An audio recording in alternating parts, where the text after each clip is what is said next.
Hello, good morning 11th class. आज की video में इकोनॉमिक्स में आपको मैं बताऊंगा law of diminishing margin utility. मैंने आपको टोटल यूटिलिटी बताया, मार्जिन यूटिलिटी बताया लास्ट वीडियो। मार्जिन यूटिलिटी किसे कहते हैं? हर एक यूनिट पे मिलने वाला सेटिस्फैक्शन मार्जिन यूटिलिटी कहलाता है। टोटल यूटिलिटी, हर एक मार्जिन यूटिलिटी को हर एक यूनिट पे प्लस करते जाए तो टोटल यूटिलिटी बनती चली जाती है।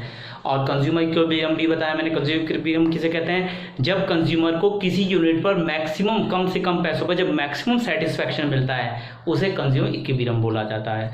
तो ये मैंने आपको कुछ पॉइंट बता दिए। आज मैं बता रहा हूँ law of diminishing margin utility क्या होता है। Law of diminishing margin utility कहता है कि जब भी हम कॉन्टिन्यू यूनिट का कंजप्शन करते रहते हैं, यानी यूनिट का कंजप्शन हमारा चलता रहता है, तो जब हमारा यूनिट का कंजप्शन हमारा चलता रहता है तो एक टाइम ऐसा आएगा कि हमारी मार्जिन यूटिलिटी जीरो पे पहुंच जाएगी और उसका निगेटिव इफेक्ट हमारे पे पड़ेगा। तो इसे मार्जिन यूटिलिटी का कंसेप्ट बोलते हैं। अब मार्जिन यूटिलिटी का कंसेप्ट आपको समझ में आ गया होगा। अब मार्जिन यूटिलिटी का कंसेप्ट में एक एग्जांपल में समझाता हूँ। Margin utility, law of diminishing margin utility होता क्या है? यानी मार्जिन यूटिलिटी की घटते का नियम, उपयोगिता ह्रास का नियम हिंदी में बोलते हैं। उपयोगिता ह्रास का, यानी जितना हम उपयोग कर रहे हैं वो कम होता चला जा रहा है, उसकी उपयोगिता हमारे से, उसका सेटिस्फेक्शन हमें कम धीरे कम होता जा रहा है। फॉर एग्जाम्पल, आपको बहुत तेज प्यास लगी, सबसे बड़ा एग्जाम्पल, बहुत तेज प्यास, यानी आपको बहुत अच्छा मन कर रहा मिठाई खाने का, चलो बहुत मन कर रहा मिठाई खाने का, तो आपने फटक से मिठाई खा ली, 50 रुपये की मिठाई खा ली। तो अब ये बताइए, जब आप 50 रुपये की मिठाई खा लेंगे, उस टाइम आपकी 50 रुपये की वैल्यू कम थी, लेकिन मिठाई के लिए आपकी बहुत सेटिस्फेक्शन था कि नहीं मुझे मिठाई खानी है। अब जब आपने 50 रुपये की मिठाई खा ली, तो जब आप अगली यूनिट खरीदोगे और आपकी जेब में 50 रुपये, तो आप 50 रुपये की नहीं खरीदोगे, क्योंकि आपका सेटिस्फेक्शन कम हो गया है पहले की अपेक्षा। तो धीरे धीरे जैसे हम कॉन्टिन्यू यूनिट का कंजप्शन करते रहते हैं तो हमारी मार्जिन यूटिलिटी भी कम होती चली जाती है। ये मैंने आपको एक एग्जांपल बताया, जैसे ये यूनिट का।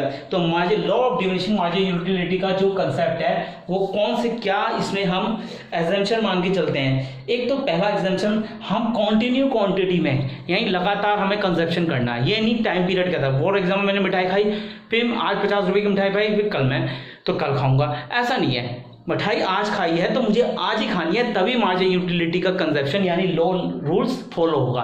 अगर मैं आज मिठाई खा रहा हूं तो कल फिर मेरी उपयोगिता सेटिस्फेक्शन बन जाएगा, क्योंकि मेरा डिफरेंस टाइम हो जाएगा। कॉन्टिन्यूटी इसमें बनी होनी चाहिए और एक सेम क्वांटिटी होनी चाहिए, कि इतनी सी क्वांटिटी नहीं, क्वांटिटी की भी एक अच्छी क्वालिटी होनी चाहिए। क्वांटिटी इतनी ली, फिर इतनी ली, कम से कम एक ऐसी क्वांटिटी जो हमें सेटिस्फेक्शन देता रहे, हर यूनिट पर हमें सेटिस्फेक्शन मिलता रहे। क्वालिटी में कोई चेंज ना हो, किसी तरह के स्वाद में कोई चेंज नहीं होना चाहिए, ठीक है। हम जितनी यूटिलिटी हमें लेनी है वो हमें क्वांटिटी में लेते रहे। तो ये मार्जिन यूटिलिटी के कुछ एजम्पशन है, जो एजम्पशन मैं आपको सेंड कर दूंगा। तो एजम्पशन आप समझ गए होंगे, यानी अगर ये एजम्पशन नहीं होंगे तो law of diminishing margin utility follow नहीं होगा। ये तो आप समझ गए होंगे। अगर मैंने आज मिठाई खाई और मैं कल मिठाई खा रहा हूं तो मार्जिन यूटिलिटी का लॉस तो फॉलो होने का नहीं। कॉन्टिन्यू मार्जिन यूटिलिटी के लिए कॉन्टिन्यू कंजप्शन होना जरूरी है, और क्वालिटी और क्वांटिटी भी एक होनी चाहिए, क्वालिटी में चेंज ना हो। फॉर एग्जांपल, अभी मैंने मावे वाली मिठाई खाई, फिर मुझे रसगुल्ले खाने का मन कर रहा है, तो उसमें थोड़ा और सेटिस्फेक्शन धीरे बढ़ जाता है। तो क्वालिटी में भी चेंज नहीं होना चाहिए, तो सेम प्रोडक्ट सेम क्वालिटी होनी चाहिए। तो law of diminishing margin utility क्या कहती है? डिमिनिशिंग मार्जिन, DMU की फुल फॉर्म है diminishing margin utility. Diminishing margin utility state that as the consume for and more units of commodity the utility extract from each successive unit goes on decreasing. यानी हम जब continue किसी commodity का continue हम consumption करते रहते हैं, utility drive from the each section goes to decreasing. अगर हम कंज्यूम करते रहते हैं एक से अधिक यूनिट का, बार बार कमोडिटी का हम कंज्यूमेशन कर रहे हैं और कंटिन्यू कर रहे हैं, इस चीज का ध्यान रखें, कंटिन्यू कर रहे हैं, तभी मार्जिनल यूटिलिटी कम की तरफ जाएगी। कब क्या जाएगी? कम की तरफ। फॉर एग्जांपल एक यूनिट है जो आइसक्रीम है, 1 2 3 4 5 6 यूनिट का कंजप्शन है। पहली यूनिट से हमें टोटल यूटिलिटी 20, इसका मैंने एक टेबल आपको पहले भी सेंड किया, इसी में मार्जिनल यूटिलिटी मैं आपसे समझा रहा हूँ। तो टोटल यूटिलिटी हमें 20 हुई, लेकिन इसमें मार्जिनल यूटिलिटी भी 20 थी, क्योंकि पहले यूनिट की मार्जिनल यूटिलिटी और टोटल यूटिलिटी सेम होती है। आपसे पूछ लिया जाएगा अगर फर्स्ट यूनिट की मार्जिनल यूटिलिटी टोटल यूटिलिटी 20 है तो उसकी मार्जिनल यूटिलिटी क्या होगी? तो ये 20 ही होगी। तो दूसरी यूनिट पे 36, तो उसकी मार्जिनल यूटिलिटी हमें 16 मिली, यानी पहले से कम मिली। पहले 20 मिल रही थी हर यूनिट पर। फर्स्ट यूनिट जैसे हमने मिठाई खाई या आइसक्रीम खाई, हमें 20 मार्जिनल यूटिलिटी मिली, 1 रुपए में, कुछ भी कह सकते हैं पहली यूनिट में। दूसरी यूनिट में हमें कितनी मिली? केवल 16, यानी पहले से कम। फिर जैसे तीसरी यूनिट खाई तो उससे कम हो गई, चौथी यूनिट उससे कम हो गई, पांचवी यूनिट में हमें बिल्कुल भी सेटिस्फेक्शन मिला, हमें मजा ही नहीं आ रहा है, कुछ भी नहीं वैल्यू लग रही है, और हमने छठी यूनिट भी जबरदस्ती खा ली तो हमें वॉर्मिटिंग होगी, यानी हमें नुकसान देंगे, तो -6। तो इस तरह से, और टोटल यूटिलिटी हर एक मार्जिनल यूटिलिटी को प्लस कर दिया, इससे प्लस किया, फिर इससे प्लस किया, ये हमारा। अब ये जो पॉइंट है, ये पॉइंट है क्या? जो हमारा ये पॉइंट हमारा बताता है पॉइंट ऑफ स्टेटिटी। इसे जरा मैं यहां 0 पे आना था,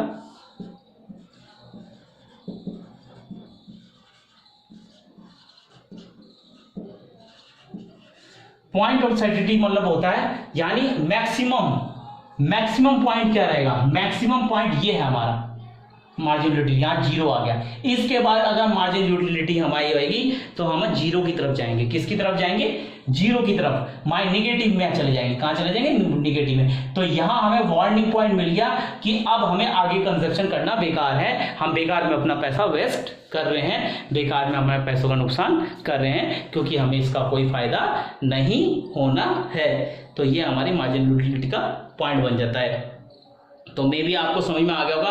अगर इसे कर्व में समझाया जाए तो एक कर्व बना लेते, छोटा सा कर्व बना लिया। हम इसमें मार्जिनल यूटिलिटी को हम शो करते हैं, टोटल यूटिलिटी को निगेटिव पॉइंट में। ये पॉइंट ऑफ स्टेटिटी मैं साफ कर दूं थोड़ा जगह के लिए, तो ये आपको समझ में आ गया होगा। पॉइंट ऑफ स्टेटिटी यहां लिख देता हूं, पॉइंट ऑफ स्टेटिटी।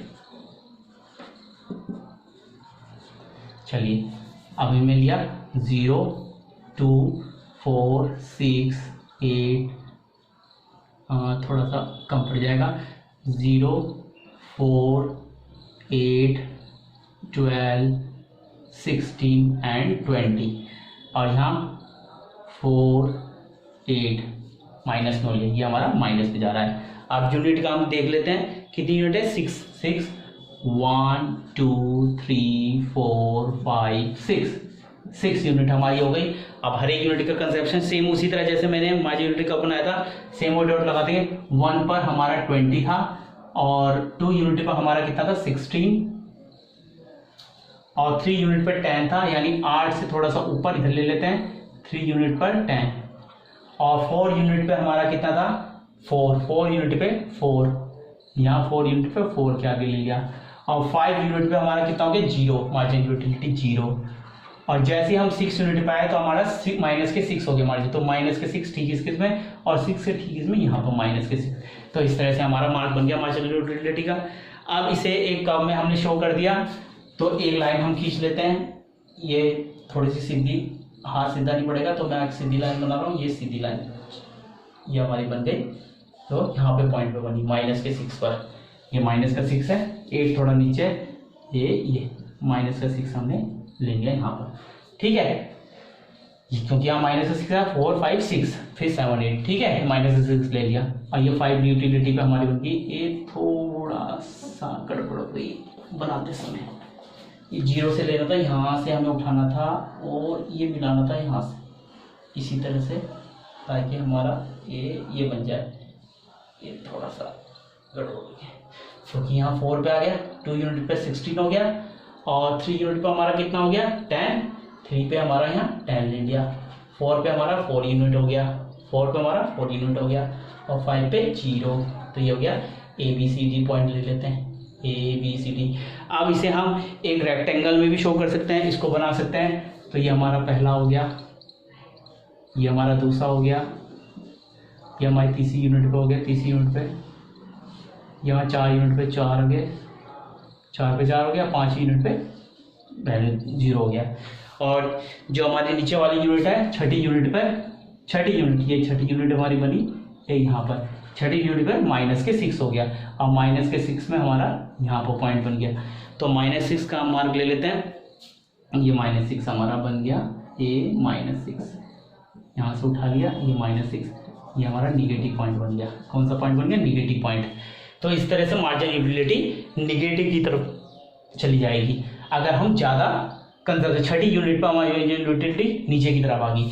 तो ये है law of diminishing marginal utility. Law of diminishing marginal utility आपको समझ आ गई। कॉन्टिन्यू अगर किसी यूनिट का हम कंजप्शन करते हैं, कॉन्टिन्यू किसी यूनिट का अगर हम कंजप्शन करते हैं और कॉन्टिन्यू करते हैं तो मार्जिनल यूटिलिटी 0 हो जाती है और एक ही क्वालिटी होनी चाहिए, एक ही क्वांटिटी होनी चाहिए। ठीक है, नेक्स्ट वीडियो में नेक्स्ट टॉपिक के साथ आएंगे, तो इसे नोट कर ले। और कोई भी बच्चा अगर टॉपिक सेंड करता है तो नोटबुक सेंड करता है तो उसमें टॉपिक जरूर मेंशन करें सब्जेक्ट के साथ। By 11th class.